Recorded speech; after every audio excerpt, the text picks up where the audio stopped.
ត្រាំផ្ដាំឲ្យហើយបើហ៊ានតែប៉ះលោកប៉ុនសរសៃសក់អ៊ីរ៉ង់នឹងរលាយបាត់ពីផែនដី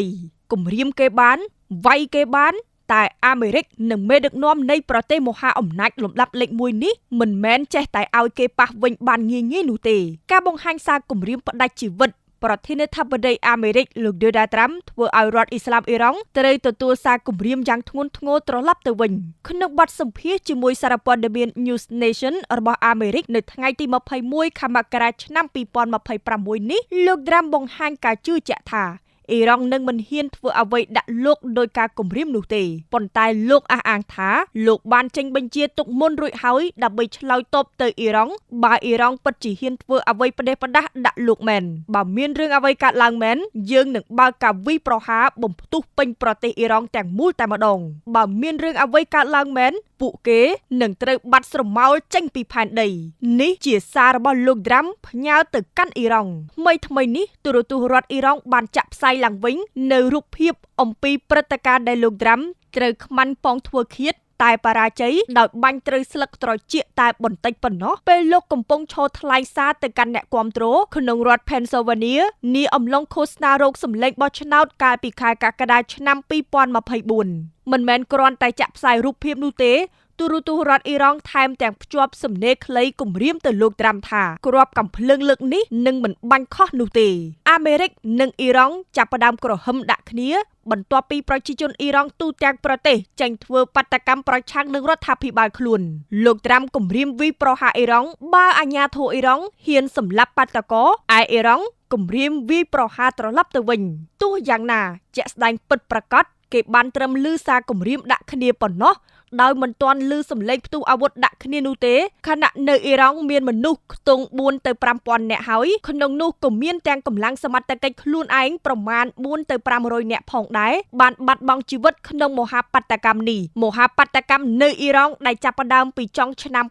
2025មកនៅមិនទាន់ចប់នោះទេគ្រាន់ចំនួនអ្នកចូលរួមថមថយតិចជាងមុនបន្ទាប់ពីឃើញសាកសពកាន់តែច្រើនឡើង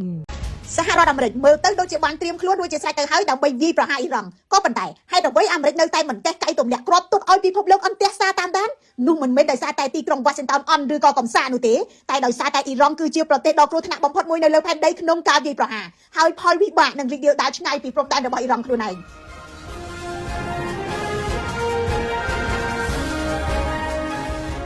ទី1អ៊ីរ៉ង់មិនមែនអ៊ីរ៉ាក់អ៊ីរ៉ង់ក៏មិនមែនគ្រាន់តែជាប្រទេសធម្មតាមួយដែរអ៊ីរ៉ង់ជាប្រព័ន្ធមួយជាបណ្ដាញជារបបដែលត្រូវបានបង្កើតឡើងជុំវិញមនោគមវិជ្ជាកងកម្លាំងសន្តិសុខនិងក្បាលម៉ាស៊ីនសាសនាដ៏មានឥទ្ធិពលមួយនៅក្នុងតំបន់អ៊ីរ៉ង់បានចំណាយពេលជាច្រើនទសវត្សរ៍នៅក្នុងការរៀបចំខ្លួនប្រឈមមុខតទល់គ្នាដោយផ្ទាល់ជាមួយអាមេរិកហើយពេលវេលានោះក៏មកដល់ពិតមែនគឺពេលនេះ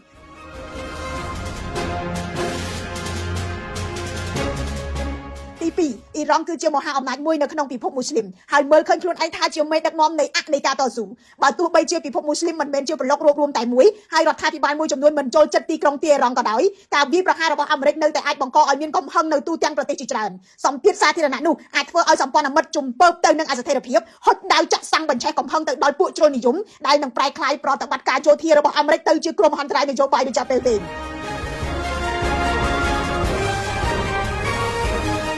ទី3អ៊ីរ៉ង់បានកសាងខ្លួននឹងបណ្ដុះផ្នែកគំនិតរាប់សិបឆ្នាំសម្រាប់ការសងសឹកអ៊ីរ៉ង់គ្មានសមត្ថភាពវាយដល់ដែនដីអាមេរិកតែអ៊ីរ៉ង់បានត្រៀមកម្លាំងវាយបកនៅទូទាំងតំបន់មជ្ឈមបូព៌ាតាមរយៈមីស៊ីលដ្រូននិងកងកម្លាំងសម្ព័ន្ធមិត្តនៅក្នុងប្លុកអ៊ីស្លាមមូលដ្ឋានទ័ពអាមេរិកនៅឈូងសមុទ្រពាក់កងទ័ពអាមេរិកផ្លូវដឹកជញ្ជូនហេដ្ឋារចនាសម្ព័ន្ធថាមពលសំខាន់ទាំងអស់ជាគោលដៅរបស់អ៊ីរ៉ង់ការដែលអាមេរិកដកទ័ពពីមូលដ្ឋានទាំងនោះបញ្ជាក់ច្បាស់ថាទីក្រុង Washington ដឹងថាអ៊ីរ៉ង់មិនមែនជាខ្លាក្រដាស់នោះទេ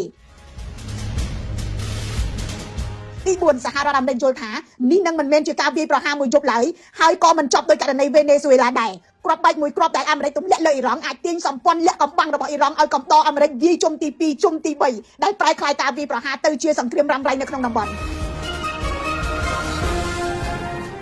ទី5ទីតាំងភូមិសាស្ត្រក៏ជាសុបិនអាក្រក់មួយសម្រាប់អ្នកចង់វាយអ៊ីរ៉ង់ដែរអ៊ីរ៉ង់មានទំហំធំមានភ្នំមានជ្រលងមានរូងជម្រៅរាប់រយម៉ែត្រក្រោមដីនិងត្រូវបានរចនាឡើងដើម្បីរស់រានមានជីវិតពីការទម្លាក់គ្រាប់បែកប្រសិនបើការវាយប្រហារបរាជ័យក្នុងការធ្វើឲ្យសមត្ថភាពយោធារបស់អ៊ីរ៉ង់ពិការទីក្រុង Washington អាចបញ្ចប់ដោយលទ្ធផលអាក្រក់គឺសង្គ្រាមដែលគ្មានហ្វ្រាំងចាប់ទី ទី6ថ្នាក់ដឹកនាំរបស់អ៊ីរ៉ង់មិនមែននៅម្នាក់ឯងទេបើទោះបីជាប្រទេសដូចជារុស្ស៊ីនិងចិនមិនប្រយុទ្ធដើម្បីអ៊ីរ៉ង់ដោយផ្ទាល់ក៏ដោយពួកគេអាចទាញយកប្រយោជន៍ពីវិបត្តិនេះទីក្រុងវ៉ាស៊ីនតោនដឹងច្បាស់ថាការចាប់ផ្ដើមជំនួសធំថ្មីមួយអាចធ្វើឲ្យចុះខ្សោយអំណាចយោធានិងសេដ្ឋកិច្ចរបស់ខ្លួនខណៈដែលសេដ្ឋកិច្ចពិភពលោកក៏នឹងចលាចលជារួមអ៊ីរ៉ង់មិនមែនជាគោលដៅងាយស្រួលនោះទេប៉ុន្តែក្រោមការដឹកនាំរបស់លោកដូណាល់ត្រាំគេមិនអាចទាញសេចក្តីសន្និដ្ឋានសុក្រឹត 100% ថាអាមេរិកនឹងមិនវាយអ៊ីរ៉ង់នោះឡើយខ្ញុំអ្វីមួយដែលសម្ងាត់អាចនឹងកំពុងធ្វើដំណើរចូលទៅក្នុងដែនអាកាសរបស់អ៊ីរ៉ង់ហើយរបាយការណ៍បង្ហាញថាក្រោយអ៊ីរ៉ង់ប្រកាសបិទជើងហោះហើរទាំងអស់យន្តហោះដឹកទំនិញរបស់ចិនបានសម្រុកចូលទីក្រុងតេរ៉ង់សង្ស័យថាកំពុងតែដឹកជញ្ជូន AQ9 ដែលជាខែលមីស៊ីលរយៈចម្ងាយឆ្ងាយមានថាមពលគ្រប់គ្រាន់ដើម្បីបាញ់ទម្លាក់យន្តហោះចម្បាំងយន្តហោះទម្លាក់គ្រាប់បែក drone និងមីស៊ីលរបស់សត្រូវពីចម្ងាយសារព័ត៌មានមជ្ឈមបូព៌ាបានផ្សព្វផ្សាយអំពីរឿងនេះក៏ក្រៅបណ្ដាញសង្គមប៉ុន្តែមកដល់ពេលនេះអ៊ីរ៉ង់និងចិនមិនទាន់ទទួលស្គាល់នៅឡើយទោះយ៉ាងណាព័ត៌មាននេះគឺគ្រប់គ្រាន់នឹងធ្វើឲ្យតំបន់នេះរង្គោះរង្គើពីព្រោះប្រសិនបើអ៊ីរ៉ង់ទទួលបានខែល AQ9 មែនការប៉ុនប៉ងវាយប្រហារណាមួយលើអ៊ីរ៉ង់ដែលអាមេរិកបានគំរាមបង្កើនហានិភ័យខ្លាំងជាងមុន AQ9 មិនមែនជាខែលសាមញ្ញនោះទេយោងតាម Army Recognition AQ9 ជាបណ្ដាញការពារដែនអាកាសឆ្លាតវៃដោយរួមបញ្ចូលគ្នានៃរ៉ាដារយៈចម្ងាយឆ្ងាយយាននាំផ្លូវវាយប្រហារប្រព័ន្ធតាមដាននិងឧបករណ៍បាញ់មីស៊ីលច្រើនប្រភេទដែលធ្វើការរួមគ្នាដូចជាម៉ាស៊ីនតែមួយវាអាចរកឃើញគោលដៅតាំងពីចម្ងាយតាមដានដំណើរឆ្លងកាត់មេឃរបស់សត្រូវនិងអាចបញ្ជូនមីស៊ីលដើម្បីស្ទាក់ចាប់នៅលើអាកាសAQ9 ត្រូវបានរចនាឡើងដើម្បីវាយប្រហារគោលដៅច្រើនក្នុងពេលតែមួយរួមទាំងយន្តហោះចម្បាំងយន្តហោះទម្លាក់គ្រាប់បែកយន្តហោះគ្មានមនុស្សបើកនិងមីស៊ីលផ្លោងទៀតផងសម្រាប់ទីក្រុងតេរ៉ង់ដែលបានប្រកាសត្រៀមខ្លួនធ្វើសង្គ្រាមជាមួយអាមេរិកការដាក់ពង្រាយ AQ9 នៅពេលនេះសំខាន់ជាងពេលណាទាំងអស់បណ្ដាញការពារដែនអាកាសរបស់អ៊ីរ៉ង់បច្ចុប្បន្នមិនអាចទប់ទល់ទៅនឹងមីស៊ីលអ៊ីស្រាអែលជាប់ផងកុំថាឡើយរបស់អាមេរិកទោះយ៉ាងណាខែលមីស៊ីលចិននៅបង្កើតជាសំណួរថាតើ AQ9 ខ្លាំងដោយការអះអាងដែរទេជាពិសេសក្រោយពីប្រព័ន្ធរ៉ាដារបស់ចិនបានបរាជ័យស្ទាក់ចាប់យន្តហោះអាមេរិកដែលជ្រែកចូលដែនអាកាសវេណេស៊ុយអេឡាក្នុងប្រតិបត្តិការចាប់លោក Maduro កាលពីដើមខែមករាឆ្នាំ2026គឺលោកដូណាល់ត្រាំបានប្រមានថានឹងធ្វើឲ្យអ៊ីរ៉ង់បាត់ប្រទេសពីលើផែនដីនេះតែម្ដងបើសិនជាអ៊ីរ៉ង់ប៉ុនប៉ងវាយប្រហារលើលោកដូណាល់ត្រាំប្រធានាធិបតីអាមេរិកដូណាល់ត្រាំបាននិយាយថាអាមេរិកនឹងលុបបំបាត់អ៊ីរ៉ង់លែងឲ្យមានមុខលើផែនដីនេះទៀតប្រសិនបើប្រទេសនេះលោបធ្វើឃាតលោកស្របពេលភាពតានតឹងរវាងប្រទេសទាំងពីរនៅតែក្តៅកគុកនៅឡើយជុំវិញការបង្ក្រាបដ៏ហិង្សាប្រឆាំងនឹងរដ្ឋាភិបាលអ៊ីរ៉ង់លោកដូណាល់ត្រាំបានឲ្យដឹងនៅក្នុងបទសម្ភាសន៍មួយក្នុងកម្មវិធី Katy Pavlich Tonight របស់សារព័ត៌មាន News Nation របស់សហរដ្ឋអាមេរិកថាប្រទេសទាំងមូលនឹងត្រូវបំផ្ទុះកំទេចចោលលោកបន្ថែមថារូបលោកមានការណែនាំយ៉ាងម៉ឺងម៉ាត់បើមានអ្វីកើតឡើងពួកគេនឹងត្រូវបាត់មុខចេញពីភពផែនដីនេះអ៊ីរ៉ង់វិញកាលពីថ្ងៃអង្គារទី20មករាម្សិលមិញនេះបានប្រមានដល់លោកដូណាល់ត្រាំកុំឲ្យចាត់វិធានការណាមួយប្រឆាំងនឹងមេដឹកនាំកំពូលអ៊ីរ៉ង់អាយ៉ាតូឡាលីកាមេនីប៉ុន្មានថ្ងៃបន្ទាប់ពីប្រធានាធិបតីអាមេរិកអំពាវនាវឲ្យបញ្ចប់ការគ្រប់គ្រងជិត40ឆ្នាំរបស់លោកខាមេនីទៅនោះលោកឧត្តមសេនីយ៍ Abul Fazl Sheikh Kachi អ្នកនាំពាក្យកម្លាំងប្រដាប់អាវុធអ៊ីរ៉ង់បាននិយាយថាលោកដូណាល់ត្រាំដឹងថាប្រសិនបើដៃឈ្លានពានណាមួយត្រូវបានលាតសន្ធឹងមករកមេដឹកនាំអ៊ីរ៉ង់ពួកលោកមិនត្រឹមតែកាត់ដៃនោះទេប៉ុន្តែពួកគេគឺពួកលោកថែមទាំងនឹងដុតពិភពលោករបស់ពួកគេទៀតផងលោកដូណាល់ត្រាំធ្លាប់បាននិយាយថាលោកបានផ្ដល់ការណែនាំដល់ទីប្រឹក្សារបស់លោក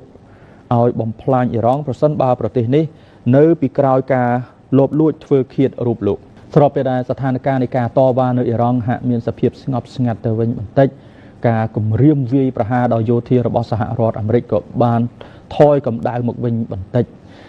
ការលើកឡើងពីខាងអ៊ីរ៉ង់វិញអ៊ីរ៉ង់បានហៅការគម្រាមរបស់សហរដ្ឋអាមេរិកនិងការអុចអាលពីសហរដ្ឋអាមេរិកនិងអ៊ីស្រាអែលថ្មីនេះថាជាសកម្មភាពដែលបរាជ័យប្រធានាធិបតីអ៊ីរ៉ង់លោក Masoud Pezeshkian បាននិយាយនៅថ្ងៃច័ន្ទដើមសប្តាហ៍នេះថាអ្វីដែលកើតឡើងនៅក្នុងប្រទេសនេះក្នុងរយៈពេលប៉ុន្មានថ្ងៃកន្លងមកនេះគឺជាការបន្តនៃការប៉ុនប៉ងបរាជ័យរបស់អាមេរិកនិងអ៊ីស្រាអែលនេះយោងតាមសេចក្តីថ្លែងការណ៍មួយដែលបានចេញផ្សាយនៅលើគេហទំព័ររបស់ការិយាល័យប្រធានាធិបតីអ៊ីរ៉ង់លោក Pezeshkian បានអត្ថាធិប្បាយបែបនេះក្នុងអំឡុងការសន្ទនាតាមទូរស័ព្ទជាមួយនាយករដ្ឋមន្ត្រីប៉ាគីស្ថានលោក Shehbaz Sharif លោកបានបញ្ជាក់ជាថ្មីថារដ្ឋាភិបាលអ៊ីរ៉ង់បដិញ្ញាលើកកម្ពស់ការបង្រួបបង្រួមសាមគ្គីភាពនិងឯកភាពនៅក្នុងចំណោមក្រុមគណៈបកជនជាតិភាគតិចនិងសាសនាអ៊ីរ៉ង់ទាំងអស់ក៏ដូចជាទំនាក់ទំនងជាមួយរដ្ឋជិតខាងនិងបណ្ដារដ្ឋមូស្លីមលោកក៏បានសរសើរកិច្ចប្រឹងប្រែងរបស់ប៉ាគីស្ថានក្នុងការកាត់បន្ថយភាពតានតឹងនៅក្នុងតំបន់ផងដែរលោក Sharif បាននិយាយថាអ៊ីរ៉ង់គឺជាប្រទេសដ៏សំខាន់និងមានឥទ្ធិពលក្នុងតំបន់ ហើយបានសង្កត់ធ្ងន់ថាប៉ាគីស្ថានបានត្រៀមខ្លួនរួចជាស្រេចដើម្បីដើរតួនាទីរបស់ខ្លួនក្នុងការបន្ធូរបន្ថយភាពតានតឹងនិងដោះស្រាយបញ្ហានៅក្នុងតំបន់លោកសេរីមតាមមើលទៅវេទិកាសេដ្ឋកិច្ចពិភពលោក World Economic Forum ឆ្នាំនេះបរិយាកាសជារួមយ៉ាងណាដែរពីព្រោះថាដូចជាលោក Donald Trump បានបង្កើតរឿងធំមួយមុនវេទិកានេះចូលមកដល់វាហាក់ដូចជាលោកត្រៀមយកប្រធានបទនេះយកមកតតាំងគ្នានៅក្នុងវេទិកាសេដ្ឋកិច្ចពិភពលោកតែម្ដងហើយឆ្នាំនេះគឺលោក Donald Trump អញ្ជើញមកផ្ទាល់ទៀតតាមវេលានៅ Swiss ត្រូវថ្ងៃពុធបាទលោក Donald Trump នឹងអញ្ជើញមកទៀតតាមមើលទៅបរិយាកាសជារួមនៅវេទិកាសេដ្ឋកិច្ចពិភពលោកអាចមានសភាពយ៉ាងណាបាទបើនិយាយពីបរិយាកាសជារួមនៅក្នុងវេទិកាសេដ្ឋកិច្ចពិភពលោកសម្រាប់ឆ្នាំ2026នេះគឺហាក់ដូចជាអួរអាប់ខ្លាំងជាងរាល់ឆ្នាំពីព្រោះកាលពីឆ្នាំទៅគឺគាត់សម្គាល់ឃើញថាបញ្ហាអ៊ុយក្រែននិងរុស្ស៊ីជាបញ្ហាមួយដ៏សំខាន់គ្របដណ្ដប់ទៅលើវេទិកាសេដ្ឋកិច្ចពិភពលោកអញ្ចឹងហើយនៅឆ្នាំនេះគឺរឿងសហរដ្ឋអាមេរិកចង់បានកោះ Greenland កំពុងតែគ្របដណ្ដប់ដែរពីព្រោះតាមពិតទៅរឿងសហរដ្ឋអាមេរិកចង់បានកោះ Greenland នៅពេលនៅក្នុងវេទិកាសេដ្ឋកិច្ចពិភពលោកនៅទីក្រុង Davos ប្រទេស Swiss សម្រាប់ឆ្នាំ2026នេះគឺវាជន់គ្នាមានន័យថាវាដប់គ្នាទៅលើសហរដ្ឋអាមេរិកដែលធ្លាប់ធ្វើទៅលើប្រទេសរុស្ស៊ីពីព្រោះចាប់តាំងពីឆ្នាំ2022កន្លងមករាល់កិច្ចប្រជុំធំរាល់វេទិកាធំជាលក្ខណៈអន្តរជាតិគឺតែងតែមានអ៊ុយក្រែនទៅថ្កោលទោសទៅរិះគន់ទៅនិយាយអាក្រក់ពីអំពើឈ្លានពានរបស់ប្រទេសរុស្ស៊ីហើយសហរដ្ឋអាមេរិកនេះឯងជាអ្នកសម្របសម្រួលដែលកាលពីមុនលោកត្រាំគឺមានអតីតប្រធានាធិបតីសហរដ្ឋអាមេរិកលោកโจ Biden